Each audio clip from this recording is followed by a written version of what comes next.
शरीर को खींचना, ढीला छोड़ना, शांत होना, फिर बाद में निर्णय करें कि ये मेरी गलती है, बीड़ी पीने की गलती है, या ज्यादा बोलने की अतिसार, वाचा के अतिसार से मेरी शक्ति क्षीण होती। कईयों को आदत होती है ज्यादा बात करने की। अजी मैं मन में जो सोचता हूँ वो हो जाता है, अजी मेरा ये हो जाता है, उससे उसकी कितनी शक्ति नाश होती उसको पता नहीं बेचारे को। तो वाणी के अतिसार से कईयों का मन पीड़ित होता है। बोल बोल बोल बोल बोल बोल बड़ बड़ बड़ बड़ बड़ बड़ बड़ बड़ बड़, इससे हानि होती है। और संबंधी हाँ हाँ तो करते रहते और भीतर से मूर्ख मानते अपने को। तो अपने वाणी की शक्ति का व्यय न करें। मानो मुझे व्यय करने की आदत है तो मैं सुबह संकल्प करूंगा, अपना नाम लेकर मन को बोलूंगा, देख आशाराम आज कम से कम बोलना है, समझे? देख राजू कम से कम बोलना है, देख लीलू कम से कम बोलना है, आज वाणी की रक्षा करना है। जो वाणी ज्यादा बोलता है उसके वाणी का प्रभाव क्षीण हो जाता है। और जो वाणी ज्यादा बोलता है वो झूठ जरूर बोलता होगा, स्पेशल झूठ बोलता होगा। वो अतिवाचाल आदमी बिल्कुल झूठा है, पक्की बात कर लो। जो अति बोलता है ना, जो ज्यादा बोलता है तो झूठ जरूर बोलता है। न बोलने में 9 गुण है। कम बोलेंगे या नहीं बोलेंगे तो झूठ बोलने से बचेंगे, निंदा करने से बचेंगे, राग द्वेष से बचेंगे, ईर्ष्या से बचेंगे, क्रोध से बचेंगे, अशांति से बचेंगे, वाणी क्षय के दोष से बचेंगे। न बोलने में इस प्रकार छोटे मोटे 9 गुण है। समझती है वाणी, अब शांत रहना, ऐसा सुबह कह दिया, समझो ये मेरे को बोलने का दोष है तो मैं निकाला है। ऐसे ही ज्यादा खाने का दोष है, अथवा काम विकार का दोष है, या शराब का है, या और कोई दोष है। आप अपने दोष को जितना जानते हैं उतना आपका कुटुंबी नहीं जानता, और जितना कुटुंबी जानता है उतना पड़ोसी नहीं जानता। पड़ोसी की कोई गलती होती तो उसको ठीक करने की इच्छा होती है। अगर गलती वाले को ठीक करना है तो अधिक से अधिक अपने को ही ठीक करने की जिम्मेदारी आ जाएगी। पिंड जाने पाप और माँ जाने बाप। तो ऐसा नहीं कि हमको गलती का पता नहीं चलता, लेकिन सुख की लालच में गलती को समझते गलती फिर भी उसको मन रिहा करता रहता है। इससे आदत गलत बन जाती है। और होता यह है कि हम इसके बिना जी नहीं सकते, चाय के बिना नहीं जी सकते। हालांकि वो जीवन शक्ति नाश करती है, बीड़ी के बिना नहीं जी सकते। खैर आप लोग तो बीड़ी नहीं पीते हैं, मेरे साधक लोग तो, लेकिन कभी कभार कोई पीता भी हो तो ऐसे अपनी गलती को निकाले। अगर फिर भी होती है तो ना धोकर पूर्वाभिमुख आसन जमा कर, हो सके तो पद्मासन पे बैठे, सिद्धासन पे बैठे, नहीं तो जैसा भी आसन अनुकूल पड़े बैठे। मान लो कि मेरे को पत्नी के साथ रहने में बड़ा अच्छा लगता है, काम विकार का मैं शिकार हूं, तो मुझे क्या करना चाहिए कि आज, केवल आज से लेकर कल सुबह तक पत्नी को स्पर्श नहीं करूंगा, तन से तो क्या मन से भी नहीं। भगवान मेरे रक्षक हैं। हरि ओम ओम ओम हरि ओम हरि ओम हरि ओम। थोड़ा संकल्प बल पक्का किया, 2-5 बार उसी बात को दोहरा कर, तो 24 घंटे का रोज करते रहोगे तो महीना, 2 महीना, 6 महीना भी निकाल लोगे। लेकिन संसार भोगने के बाद सबको वैराग आता कि ये सब ठीक नहीं, चलो હવે તને નહીં આડું। પણ 6 દાડા પછી વળી પાછો પૂંછડી હલાડતો કે ક્યાં ગઈ હતી, શાક લેવા ગઈ હતી, મોડી કેમ આવી, શું લાવી છે, ऐसा करके प्रोग्राम बनाना है इसको, राजीनामा करना है पति पत्नी से, तो ये मन बेईमानी करता है। ऐसे ही चाय पीने की आदत है, या दारू की आदत हो किसी को, या और कोई क्या गलती है, कोई न कोई गलती है, नहीं तो साक्षात्कार हो जाए, कोई न गलती है नहीं तो त्रिकाल ज्ञानी हो जाए। तो गलतियों को जैसे दूसरे की गलती को ठीक जानते हो और अच्छी नहीं लगती, ऐसे अपनी गलती को ठीक जाने और अच्छी न लगे तो विकास एकदम तेजी से होता है। दूसरी बात, तो तो ये पहली बात समझ गए कि अपने चित्त में जो दोष हैं वो अपने को पता है, तो उस दोष को सुबह निकालने का थोड़ा संकल्प करके फिर गुरु ने जो मंत्र दिया है उस मंत्र का जाप करने के पहले उस मंत्र में स्थिति आ जाए, इसलिए त्रिबंध करना बहुत फायदा करेगा। मूल बंद किया, जैसे घोड़ा लीद छोड़ता है, अपनी योनि संकोचता है, ऐसे ही मूल बंद किया, फिर पेट को अंदर रखा, उसको उद्यान बंद कहते हैं। ठोडी को छाती की तरफ होगा, उसको जालंधर बंद कहते हैं। ये त्रिबंध करके प्राणायाम करें 1 4 2। मान लो कि 10 सेकंड में श्वास लेता है तो 40 सेकंड श्वास रोके और 20 सेकंड में श्वास छोड़े, इसको 1 4 2 भी कहते हैं। तो उस रेशे से दाहिने से श्वास लिया, 4 उंगली एक तरफ और अंगूठा दूसरी तरफ। कई लोग यूं करते हैं, हारमोनियम बजाते हैं, यूं करते हैं, ये पद्धति ठीक नहीं।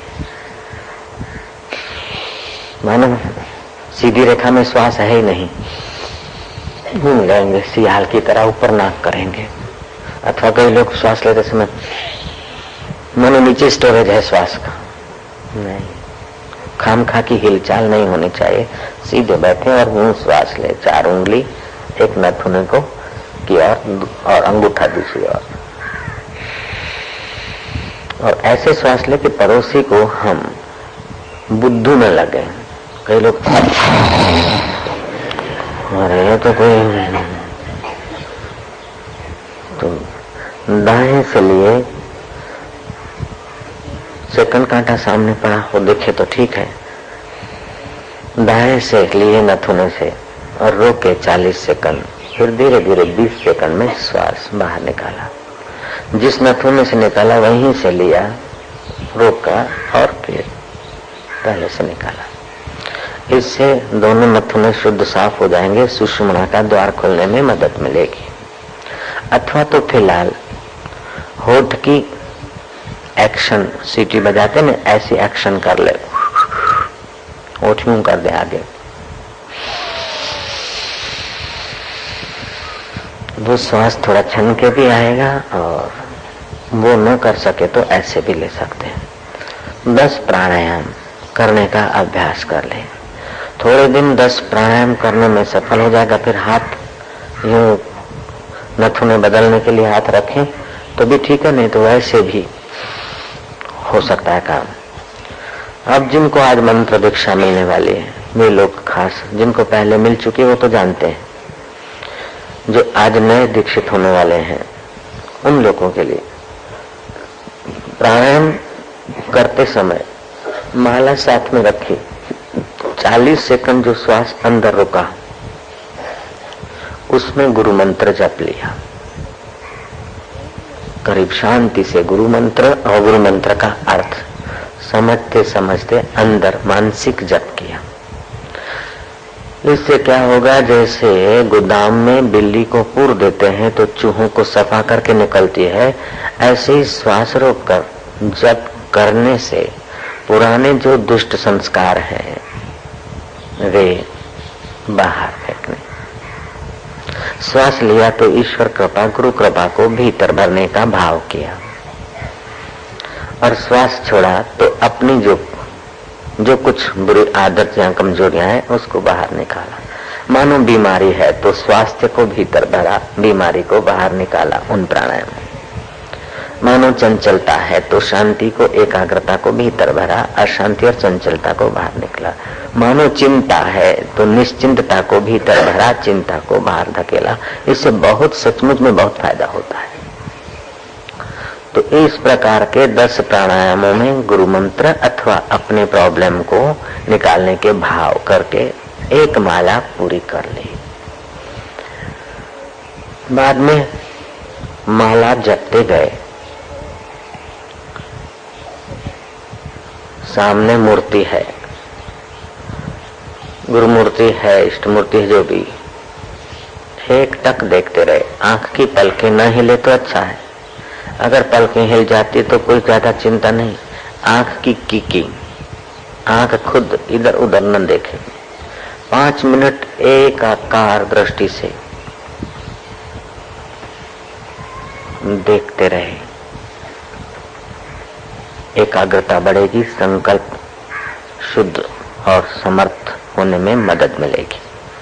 अब शुद्ध हुआ कि नहीं हुआ, संकल्प में शक्ति आई कि नहीं, ऐसी परीक्षा कभी नहीं करना, नहीं तो कमजोरी आ जाएगी। सफल हुए तो अहंकार आ जाएगा, और सफलता कम मिली तो संशय या श्रद्धा चली जाएगी, और श्रद्धा गया तो सब कुछ गया। साधक की बड़ी में बड़ी गलती यह होती है कि कुछ शक्ति आ जाती है ना तो उसका उपयोग करने लगता है, अथवा तो दूसरे को कहने लगता है, उससे वो एकदम गिर जाता है जल्दी से, फिर वो अवस्था आती नहीं उसको। इसीलिए अनसाधक को अपना आध्यात्मिक अनुभव कहना नहीं चाहिए। अगर किसी को ईश्वर के तरफ लगाने में सहयोगी होता है तभी भी ऊपर ऊपर से थोड़ा उसको थोड़ा अपने अनुभव से प्रभाव पड़े, ऐसा थोड़ा सा कह दिया, लेकिन पूरा नहीं बता देना चाहिए। बड़ी बड़ी बड़बड़ाहट की बातों से कोई भगवान के रास्ते चल पड़ेगा ऐसा नहीं है। जितना तुम्हारा अपना जीवन होगा और जितना तुम्हारी वाणी में सच्चाई होगा उतना ही आध्यात्मिक तुम्हारी आप जिससे बात करते हो उसकी उन्नति होगी। आप सोचे कि हम बड़बड़ा के खूब इधर की उधर बोले और सामने वाला आदमी आध्यात्मिक हो जाएगा, ये नहीं है। ये भले कछुए की चाल चले, लेकिन सत्य में वजह देवता है। सच्चाई में बड़ी शक्ति है। भले धीरे गति से धर्म का प्रचार हो, लेकिन होगा, ठोस होगा। ऐसे कई संप्रदाय बने जिन्होंने राज्य सत्ता की शरण ली अथवा दिखावटी प्रचार प्रसार की शरण ली और खूब जल्दी विकसित हो गए, फैल गए, लेकिन नष्ट भी ऐसे ही हुए गायक। आतिशबाजी के अनार के जैसे उनका विकास हो गया और धड़ाक धूम हो गया। किंतु सत्पुरुष हैं, जैसे नानक है, गांव गांव घूमे धीरे, दादू दीनदयाल है, मीरा है, या और कुछ उच्च कोटि के महापुरुष है, तो इनका प्रचार धीरे धीरे धीरे धीरे होते जब मौसम में आई गाड़ी तब फैला। अपना आश्रम 18-19 साल हो गए इधर, लेकिन अहमदाबाद के सब लोग नहीं जानते थे, अभी शायद जानने लग गए होंगे। अगर हम अहमदाबाद के लोगों को जताना चाहते तो 3 दिन का काम था, अखबारों में दे देते और अलग अलग खास एरियाओं में कुछ व्यवस्था कर देते तो पूरे अहमदाबाद को 2 दिन में 3 दिन में भी जताया जा सकता है। नहीं, अपनी साधना भजन 7 साल तो साधना हुई, लेकिन यहाँ भी थोड़ा ऐसा ही अपना जीवन जितना उस प्रकार का होगा उतना ही आपके शरीर से जो स्पर्श करके हवाएं जाएगी वो भी आपको पता नहीं चलेगा और कुछ न कुछ पवित्र कार्य में सहायक हो जाए। कई लोग बोलते हैं हांगकांग वाले या उधर वाले अमेरिका वाले, साईं इतने दिन तुम कहाँ थे? दिल्ली वाले भी साईं इतने दिन पता ही नहीं चला। अगर इतने दिन पता नहीं चला तो अभी हो रहा है, अगर पहले उन्हीं दिनों में आते तो कुछ भी नहीं होता। कईयों का पता है तुमको, फिर तुम उसको गुरु थोड़े मानते हो। कईयों का पता है लेकिन उनसे तुम लाभविंत नहीं होते हो। जितना जो गहराई में है उतना उस पुरुष के सानिध्य से हम लोगों को लाभ होता है। जयराम जी की। तो इसका मतलब ये भी नहीं कि आप दूसरे को भगवान के रास्ते लगाने का दैवी कार्य न करो, करो जरूर, लेकिन अपनी साधना छोड़ना नहीं, अपना भजन साधन छोड़ना नहीं। और जो लोग बहुत बहुत बोलते हैं तो ऐसे लोगों की नकल नहीं करना। प्रारब्ध में भाग्य में तो जितना अन्न धन यश होता है होके रहता है, लेकिन कपट का आश्रय लेने से अंतःकरण मलिन होता है और सत्य का सहारा लेने से अंतःकरण में सिंह जैसा बल आ जाता है। अच्छा, तो आपने 9 माला कर ली और 9 माला करते करते ध्यान लग गया 6 मालाओं में, तो ठीक है, आप ध्यानस्थ होइए। फिर मन इधर उधर जाए तो माला शुरू कर देना। कभी आपको थकान है या मन की चंचलता जैसा है तो होठ बंद कर दिए, जीभ लटकती रख दी, न ऊपर न नीचे, और मन को उसमें लगाना है कि देख जीभ कहीं ऊपर नीचे न होने पाए। और उस वक्त श्वासोश्वास की गिनती करनी है। तो श्वास अंदर जाता है तो ओम, बाहर आता है तो 1, अंदर जाता है तो ओम, बाहर आता है तो 2, अथवा कभी भीतर जाता है तो राम, बाहर आता है तो 1। ओम, राम, शांति, गुरु, आनंद, जैसा भी अनुकूल पड़े श्वास के समय भावना करता है। अशांति है तो शांति 1, भय है तो ओम 1, ओम 2।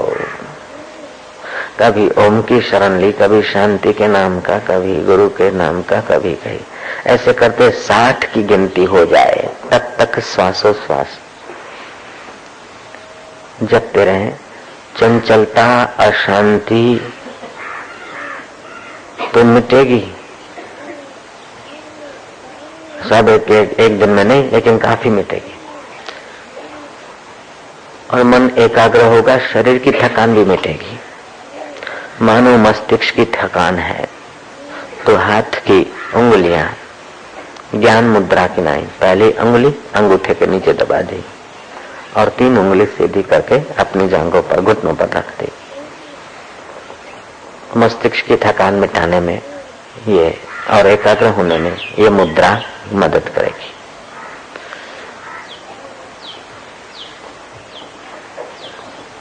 दूसरी मुद्रा ये भी कर सकते हैं कि उंगली अंगूठे की नींव में रख दी और फिर बैठ गए। तीसरा, दोनों हाथों की उंगलियां आमने सामने मिला के हाथ गोद में रखकर फिर प्राणायाम किए, अथवा तो उस समय ध्यान के समय हाथ गोद में रख लिए। जहां ध्यान भजन करते हो वहां आसन ऐसा होना चाहिए, बैठने की जगह या लेटने की जगह ऐसी होनी चाहिए कि तुम्हारे शरीर को अर्थिंग न मिले। अर्थिंग मिलने से तुम्हारी आध्यात्मिक जो बिजली है, विद्युत के आध्यात्मिक ओज के जो कण है वो धरती खींच लेती है, तुम्हारी साधना का प्रभाव वहीं क्षीण हो जाता है। जो आसन पर बैठकर जप करते हैं और अर्थिंग नहीं लेते हैं तो भजन के बल से भी एक आध्यात्मिक विद्युत के कण पैदा होते हैं, वो तुम्हारे वात, पित्त, कफ के दोषों को क्षीण करके तुम्हारे स्वास्थ्य की रक्षा भी करते रहते हैं। भजन में तो आगे बढ़ाते हैं लेकिन स्वास्थ्य की रक्षा भी करते रहते हैं। और यही कारण है कि ऋषि मुनि प्राय ज्यादा बीमार नहीं पड़ते थे। अभी भी जो इस बात को जानते हैं वैसे संत बीमार पड़ गए ऐसा हम लोगों ने नहीं सुना। जयराम जी की 28 साल हो गए मेरे को इस देश में, लेकिन लोगों ने इतना नहीं कभी सुना नहीं होगा खास कि बापू માંદા છે એટલે કથામાં નથી આવ્યા, प्रोग्राम कैंसल छे। हाँ, कभी कभार होता है थोड़ा बहुत शरीर की लीला, लेकिन फिर अपने इस युक्ति अटकल से उसको ठीक काम पे लगा दिया जाता है। ये सब कहने के पीछे आप इन चीजों का फायदा लें। 10 माला जपने का नियम रखना चाहिए, कम से कम 10 माला 1080 जप हुए। मनुष्य प्राणी ऐसा है, या तो उन्नत होता है या तो अवनत होता है, या तो उसका उत्थान होता है या तो पतन होता है, वहीं का वहीं नहीं रहता। आध्यात्मिक पतन न हो इसलिए 10 माला रोज करनी ही चाहिए। हाँ, जिसकी गति बिना माला के भी 20, 25, 50 मालाओं जितना जप करने की है, उसके लिए मेरा कोई आग्रह नहीं कि माला लेकर करे, लेकिन नया साधक है तो माला लेकर आसन पे बैठ के 10 माला करे, फिर चलते फिरते जितना भी जप हो जाए वो अच्छा है। मन को कोई न कोई नियम की नाथनी नथा देनी चाहिए।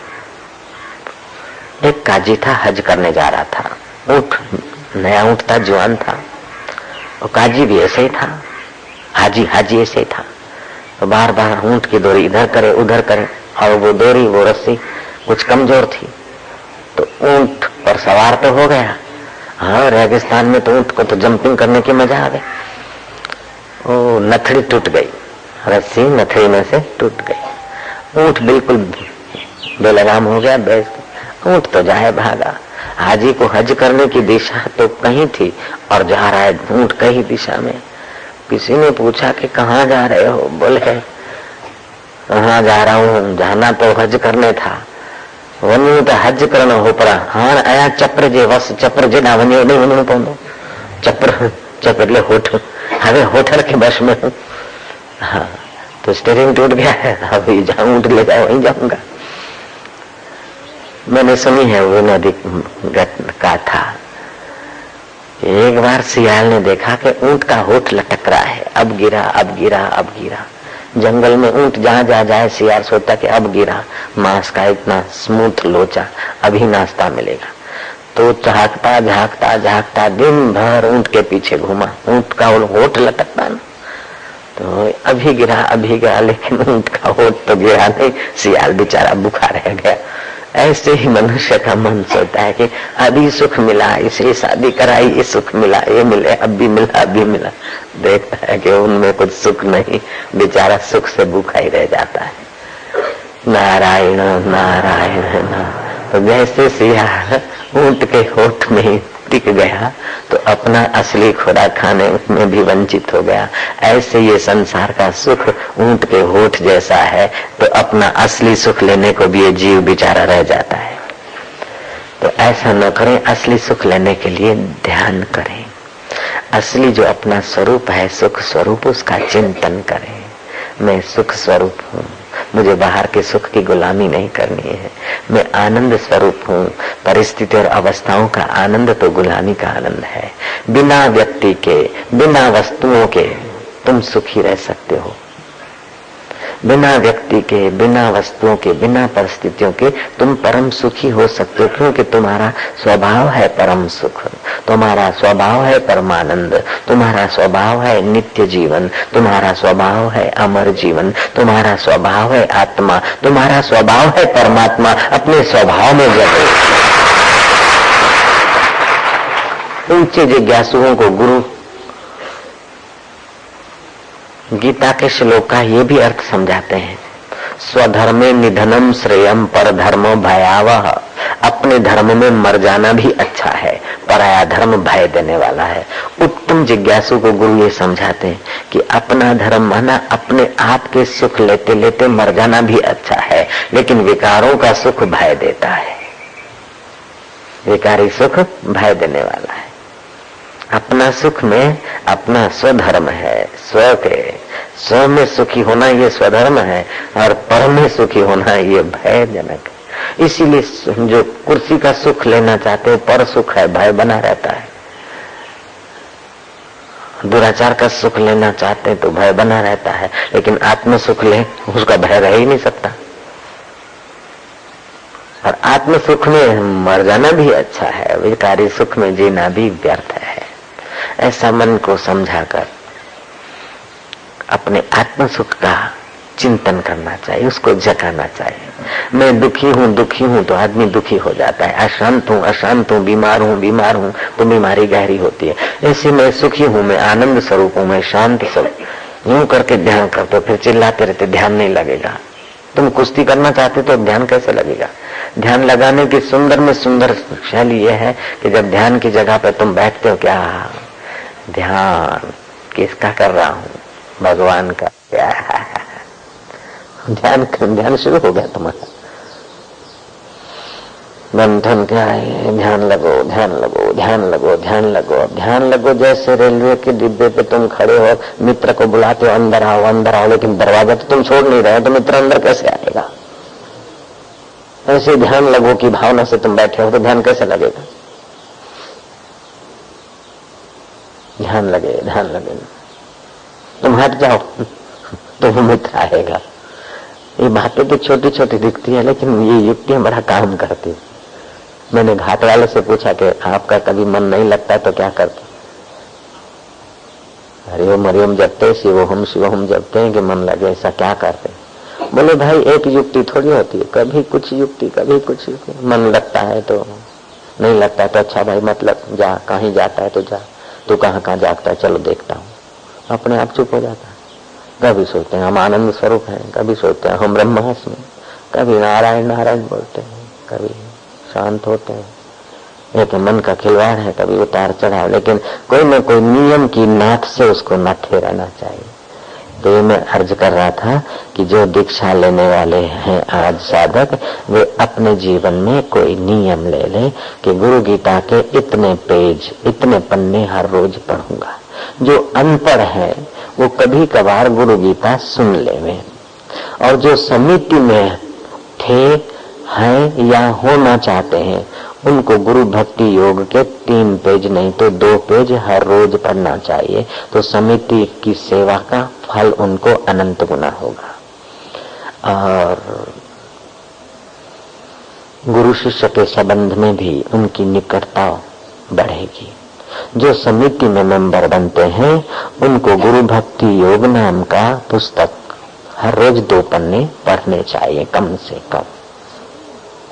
और जो दीक्षा लिए हुए हैं उनको गुरु गीता पढ़नी चाहिए। यौन सुरक्षा पुस्तक महीने में 1-2 बार पूरी करनी चाहिए। जीवन रसायन पुस्तक अपने साथ जेब में ही रखनी चाहिए। जब व्यवहार से समय मिला 2 लाइन पढ़ ली, उसी में मशगूल रहे और अपना काम करते रहे। बीच में ओम आनंद, ओम शांति, ओम अमरता, लग गए काम में। फिर मन इधर उधर हो गया, निकाला जीवन रसायन, पढ़ लिया 1 आध पन्ना, 1 आध लाइन, उस जिसमें मन टिक गया, अच्छा लग गया, उसी वाक्य को घोट कर अपना बना लिया। तो जो आज दीक्षित होने वाले हैं ये 3 पुस्तकों को तो दैनिक पढ़े और ईश्वर की और पुस्तक को भी एक बार पढ़ के न रखें तो अच्छा है, उसको भी पाठ की नहीं कभी कभार पढ़ते रहे, बहुत मदद मिलेगी। 10 मालाएं हो गई, ध्यान में बैठे हैं, कभी कभार ध्यान लगेगा तो जिनका शरीर पतला है या भावुक ज्यादा है उनका ध्यान लगेगा तो फिर वो प्राणायाम ज्यादा करने लगेंगे अथवा उपवास करने लगेंगे अथवा नंगे पैर या अर्थिंग मिले ऐसा जीने लगेंगे। तो उनको थोड़े दिन तो बहुत मजा आएगी, बाद में फिर एक ऐसी अवस्था में चले जाएंगे जहां थोड़ा लोग हंसी कर लेंगे, आउट ऑफ कंट्रोल हो जाएंगे। आउट ऑफ कंट्रोल हो जाएंगे तो जो ध्यान और दीक्षा का महात्म या संप्रेक्षण शक्ति का जगत नहीं जानते वे लोग हंसी उड़ाएंगे, बुद्धू में गिनेंगे। आप बैठे और भाव आ गया, दुकान पे झूमने लग गए, बैठे हैं निगरे लोगों के बीच और लग गया ध्यान,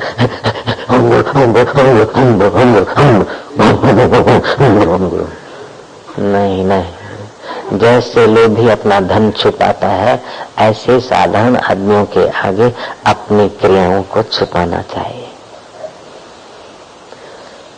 कभी कभार समझ कम और भावुकता ज्यादा और खान पान की परवाह नहीं, ऐसा जो कोई हजारों लाखों में 1 आध व्यक्ति होता है तो खाता नहीं, 1-1 दिन 2-2 दिन, अब 2 दिन खाएगा नहीं, प्राणायाम करेगा तो खुशकी चढ़ जाएगी, फिर वही रिपीटेशन होता रहेगा।